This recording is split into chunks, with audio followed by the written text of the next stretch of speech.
Well, Kaelyn, Omar, thank you so much for your time. It's a pleasure to meet you. Could you please briefly introduce yourself? And we'll start with you. So my name is Kaelyn, Yeah. and I'm 17 years old. And I've been with the School of Humanity for the past 6 months, and I've been working through the Future of Medicine pathway. And we've been developing an app that targets access to healthcare in Kenya. That's fantastic. And just a few hours ago, yesterday actually, we were in Kenya. So That's I'm really curious amazing, about yeah. really curious about that. What about you, Omar? Well, I'm Omar. I'm 16 years old. I've been with the School of Humanity for the same amount of time as Kaelyn. Yeah. And I'm an artist, so I went for the future of art path, and I've been looking into different forms of art like biomimicry and stuff like that. That's fantastic. So why School of Humanity? What makes it stand out, and what was appealing to you? Maybe let's start with Omar this time. So when you've been in the same school program for a long time, even switching from country to country, it can get repetitive, and you see the holes and the little mistakes in the program.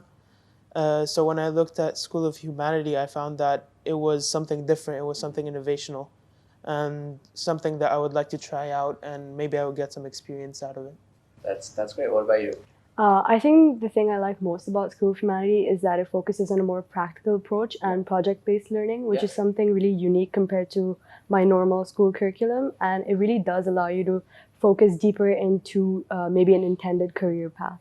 So what are you the most passionate about? So you briefly mentioned art, healthcare. Maybe you could tell me more about why you're passionate about it and what are you actually doing to tackle this challenge. So I think as students, we were introduced quite early on to the idea of the UN Sustainable Development Goals. Yeah. And one that really stood out to me was access to healthcare. Yeah. So as an aspiring medical student, I'm really passionate about the fact that everybody deserves access to healthcare. Yeah. And especially being in the midst of a pandemic, that was a really hard for a lot of people. So that's something that definitely makes me want to work towards providing access in different regions. And what are you doing exactly? Can you maybe tell me more about your research, the collaboration that you might have with different companies?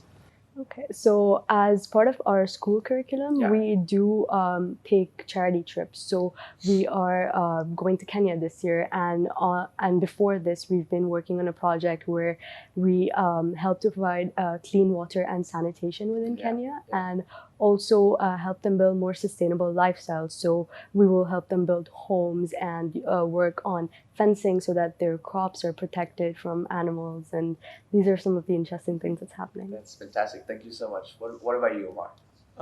For me, the biggest issue in the world is probably inequality. Ever since I was young, I've always loved art and media, but I never saw someone Arab, or it was very little that I saw an Arab hero or something like that. So as an artist, I took it upon myself to change that, and I've been working on my own comic with an Arab hero, and I'm still in the progress of making it, but inequality is something that I'm really passionate about changing, and something that I've always seen that if the world changed, we could accomplish so much more, and we could drive so much more in the world. What are some kind of inequalities that you're most bothered by and trying to tackle?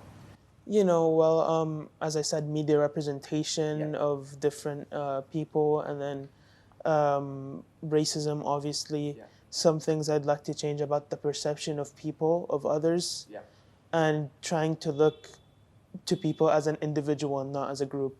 Yeah, fantastic. Thank you so much.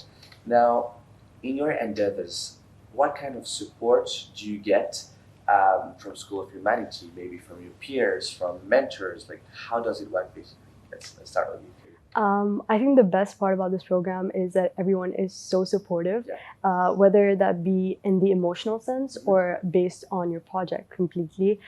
There's always a helping hand, and there's very specific guidance catered to your needs. And in terms of peers, I think they're amazing as well, so talented, and they're always ready to share their opinions, or maybe they can help you in improvement. So that's amazing. Awesome. Omar? With School of Humanity, what I really like about it is that it pairs you up depending on your path with a specific mentor. And for me, that mentor was a guy named Daryl. He really helped me out with, you know, the whole process of making my project and even with my personal work. And even if someone from the staff or one of my peers didn't really know art or was really passionate about it, they still helped me and kind of helped me tackle the problems I was facing at the time with my project and with my comic and just everything in general. It doesn't have to be contained in the School of Humanity program. Yeah, I think it also has a lot to do with asking the right questions, right? Like, even if you're not an expert in your field, like if I'm a mentor and I'm not an expert in what you want to do, it's not that big of a deal, as you mentioned, because it's all about asking the right question and empowering you to dig deeper and find these answers, right? Yeah. Awesome. Well, last question for you both. How would you sum up your experience at School of Humanity? And not in one or two words, but basically, what are the biggest outcomes? What did it bring you, and what changed inside you? Let's start with Omar. Well, with School of Humanity, I was introduced to a lot of new topics. One of my favorite was biomimicry, you know, looking at nature and the world and interpreting it through art and design and stuff like that. So what I gained from it was a look into the world differently, kind of look at how nature is designed and how natural things come about. And with that came, you know, a new experience with the world and new experience with the outside world, especially since schools nowadays don't really focus on that. They just focus on teaching you a lesson. But with School of Humanity, they teach you about daily life and life outside of that one building. Yeah, that's fantastic. What about you? I think the best part of this program is that it rounds you up as an individual so well. It develops not just your personal side, but also your professional side, because there's a lot of networking that happens with professionals in the industry. And I think also a great way to look at it is you just become so much more confident in your abilities, and you know, you become such a good public speaker, you know, doing presentations. Of course. I think even your technical skills get refined. So yeah, I think it's just been amazing being with this program. Yeah, and I guess like you also very often you step outside your comfort zone. Absolutely. You do things that you're not used to, and yeah, that's fantastic. Well, thank you so much to you both. It was a pleasure to meet you. Yeah, thank you for having us. Yeah, congrats for your work. Congrats for you. Thank you. Thank you. Ayesha, thank you so much for your time. It's a pleasure to meet you. For the audience, could you please briefly introduce yourself and tell me what you're doing here at School of Humanity? Yeah, so my name is Ayesha, and I am a learning facilitator at School of Humanity, and I basically facilitate the learning experience for learners at workshop sessions. That's great. So what does a typical learning session look like? The format is online, but I imagine you have many different types of sessions. So yeah, can you please elaborate on that? Yeah, so at School of Humanity, learners get to engage in a lot of different types of sessions, including starting with mentorship sessions where they are led by industry experts that help guide and support the learners as they solve their challenges relating to sustainable development goals as well. Yeah. And also the skills and topics that they've chosen to learn. Then there are also the live workshops, which are very interactive, the ones that I do. Yeah. They mostly focus on group activities, games, discussions, and also mainly collaborative exercises that the learners can do. Then there's also games and social nights where we encourage learners to get, you know, the full experience of education. Yeah. And this allows them to meet other people across other cohorts and really get to form friendships across the globe. And of course, there's the flourishing sessions, which focus on the learner's well-being. And there are activities on self-discovery, practicing mindfulness, and also learning life skills to enable them to self-actualize. And and there's also the check-ins to ensure their progress. Of course. Yeah. So, but what is your role as a facilitator? Because you mentioned many things and you're not the only one involved. As a facilitator, what is your role? So as a facilitator, what I do is I help guide them across different problems that they might come up. Yeah. They might run into. So it is challenge-based learning that we do here at School of Humanity. So when they're working on these challenges, there's a lot of activities that we do, like problem solving and critical thinking. So while they're doing these activities, my role is to guide them along with questions. We believe not in answers, but like asking questions. So that's what we encourage, and we encourage the learners to do, as well as the facilitators and the educators here. Yeah. So we basically ask them questions and guide them towards the answer that they're looking for. That makes sense. And now, what about the things that learners learn? So basically, what are the different options for them? What topics do you focus on? We mentioned that with Raya, but maybe you can also put forward a few examples. Okay, so basically we offer learning paths like, there's a variety of learning paths, both from STEM and art and humanities. So there are sustainable fashion, looking into, reducing waste in the fashion industry. Then there's sustainable cities as well, future cities, and how sustainable solutions can be brought about and implemented over there. And then there is future of medicine, future of money. These are just to name a few. But the learners. And how do you select these? Do you basically let the learners explore and dig deeper, or you put forward a few topics and they have to choose within the range of topics? How does it work? So there are, of course, we offer them the learning paths, the wide learning paths, but this is something that we do even in the workshops. So we start with exploring and investigating each and every learning path. So they get to choose, they get to do their research and actually decide what kind of challenge that they want to address. So they do this by figuring out what kind of issues are there in every area. And we do this through root cause analysis, systems thinking, and to really get them hands-on during the workshops to kind of figure out what they really want to do. That makes sense. Now, according to you, what are the most important skills that a learner should focusing on developing? Skills and mindsets as well. So we basically want learners to develop skills that not only help them contribute to the world, but also thrive. Of course. Right? So we look at both hard and soft skills. Some of these include conceptual thinking. So this allows them to really think through their ideas and to be able to, solve and address complex problems. Then we also really look at leadership and collaborative skills, which they get to do when they work in groups and take initiatives to actually making these projects. And then some other skills that we also look at are hard skills like mathematical and scientific reasoning skills. So this is something of changing their thinking, like making it more scientific and being able to apply the scientific method not only to problems but like life in general, as well as mathematical skills, which would be very necessary in terms of financial literacy. And then we also encourage technological proficiency. That's very important for them to be able to operate in the digital age, right? So as for mindsets, we basically encourage the growth mindset. Right? Of course. And this is just for them to be able to continuously improve their skills. And we have a feedback system.